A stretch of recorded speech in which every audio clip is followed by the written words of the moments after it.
India രാജ്യത്ത് ഈ കേരളത്തിൽ ഒരുപാട് വഖഫ് സ്വത്തുക്കളുണ്ട്. പത്മനാഭസ്വാമി ക്ഷേത്രത്തിലെ നിധികുംഭം പോലെ മുസ്ലിം സമൂഹം അത് കെട്ടിപ്പിടിച്ചു വെക്കുന്നൊന്നുമില്ല. ഇവിടെ പ്രളയം ഉണ്ടായല്ലോ. ഇവിടെ പ്രളയം ഉണ്ടായപ്പോ ഞങ്ങളുടെ പള്ളി വഖഫ് ഭൂമികൾ ഞങ്ങൾ തുറന്നു കൊടുത്തു. ഇവിടെ മുസ്ലിമുകൾക്ക് കയറി താമസിക്കാൻ. ഞങ്ങളുടെ മക്കൾ പഠിക്കുന്ന മദ്രസകൾ, ചെരുപ്പൂരിയിട്ട് മാത്രം അവർ കയറുന്ന മദ്രസകളെ അമുസ്ലിം വീടുകളിൽ വളർത്തുന്ന നായകളെ കെട്ടുവാനും പശുവിനെ കെട്ടാനും പോത്തിനെ കെട്ടാനും ഞങ്ങൾ തുറന്നു കൊടുത്തിട്ടുണ്ടായിരുന്നു. ഇവിടെ ജലപ്രളയം വന്ന വയനാടും നിലമ്പൂരുമൊക്കെ കണ്ടെത്തുന്ന മൃതശരീരങ്ങളെ വെട്ടിക്കീറിയിട്ട് പോസ്റ്റ്മോർട്ടം നടത്താൻ ഞങ്ങളുടെ പള്ളിയുടെ ഭാഗങ്ങളും മദ്രസകളും ഞങ്ങൾ വിട്ടുകൊടുത്തിട്ടുണ്ടായിരുന്നു. ഇതൊക്കെ വഖഫിന്റെ സ്വത്താണ്. ഇനിയും ഈ രാജ്യത്തിന്റെ ഉന്നമനത്തിനായി, കാരുണ്യ പ്രവർത്തനങ്ങൾക്കായി വഖഫ് സ്വത്തുക്കൾ നിങ്ങൾക്ക് ആവശ്യമുണ്ടോ? സ്നേഹത്തോടെ, കാരുണ്യത്തോടെ ഈ ഉമ്മത്ത് വിട്ടുതരാൻ തയ്യാറാണ്. പക്ഷേ അതിന്റെ പേരിൽ ഞങ്ങളുടെ ഏതെങ്കിലും ഒരു വഖഫ് സ്വത്ത് കയ്യേറാൻ ആരെങ്കിലും ഒരുത്തൻ തുനിഞ്ഞു വന്നാൽ കൈകെട്ടി നോക്കി നിൽക്കാൻ ഈ ഉമ്മത്ത് തയ്യാറാവില്ല എന്ന് ഈ ഒരു അവസരത്തിൽ പ്രഖ്യാപിക്കുവാൻ തന്നെ ഞങ്ങൾ ഓരോരുത്തരും ആഗ്രഹിക്കുകയാണ്.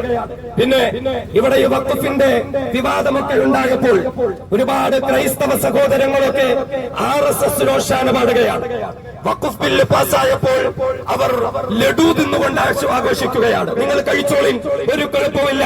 പക്ഷേ മണിപ്പൂരിലെയും ഉത്തർപ്രദേശിലെയും ക്രൈസ്തവ സഹോദരങ്ങളുടെ ചോരയിൽ മുക്കിയ മധുരമാണ് തിന്നുന്നത് എന്ന് നിങ്ങൾ മറക്കണ്ട. നിങ്ങൾ പലതും മനസ്സിൽ കുറിച്ചു വെച്ചോളൂ. RSSനെ നിങ്ങൾ മറക്കാൻ പാടില്ല. മുസ്ലിമുകളായ ഞങ്ങളെയും നിങ്ങൾ മറക്കാൻ പാടില്ല. കാരണം നമ്മൾ തമ്മിൽ ഒരു സാമ്യമുണ്ട്. RSS ഈ രാജ്യത്ത് ശത്രുക്കളായി പ്രഖ്യാപിച്ചിരിക്കുന്നതിൽ ഒന്നാമത്തേത് മുസ്ലിമുകളും രണ്ടാമത്തേത് ക്രൈസ്തവരായ നിങ്ങളുമാണ്. ഞങ്ങൾക്കൊരു വിഷയം വന്നപ്പോൾ നിങ്ങൾ RSSനോടൊപ്പം പോയി. ഞങ്ങൾക്കൊരു വിഷമമില്ല. RSSനോടൊപ്പം പോയ ക്രിസ്ത്യാനികളെ, നിങ്ങളെയൊന്നും വിശ്വസിച്ചിട്ടല്ല ഇന്ത്യ രാജ്യത്ത് ഞങ്ങൾ ജീവിക്കുന്നത് എന്ന് മാത്രമല്ല, നിങ്ങളെക്കാൾ തന്റേടവും മാനത്വവുമുള്ള ക്രൈസ്തവ സഹോദരങ്ങൾ ഞങ്ങളോടൊപ്പം ഉണ്ട് എന്നോടൊപ്പം ഞങ്ങൾക്ക് ഓരോരുത്തർക്കുമുണ്ട്. ഒരു കാര്യം എന്ന് ഓർമ്മിപ്പിക്കട്ടെ, ഇനിയൊരു ദിവസം വരും RSS അവരുടെ കരാളഹസ്തങ്ങൾ നിങ്ങളുടെ നേരെ തിരിക്കുന്ന ഒരു ദിവസം വരും. അന്ന് നിങ്ങൾ വരണം.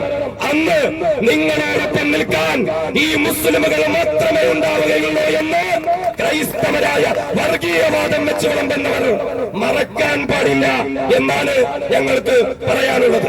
പ്രിയപ്പെട്ട സഹോദരങ്ങളെ, വിശ്വാസികളെ, ഇസ്ലാമിനെ സംബന്ധിച്ചിടത്തോളം ഇസ്ലാം കാരുണ്യത്തിന്റെ മാർഗമാണ്. പ്രിയപ്പെട്ട പ്രവാചകനോട് ഏറ്റവും നല്ല പ്രവർത്തനം എന്തെന്ന് ചോദിക്കുമ്പോ അവിടുന്ന് പറഞ്ഞു കുടിക്കാൻ വെള്ളം കൊടുക്കലാണ് എന്ന്. നമ്മൾ ആർക്കും കുടിക്കാൻ വെള്ളം കൊടുക്കും. പക്ഷേ ബദറൊരു ചരിത്രമുണ്ട്.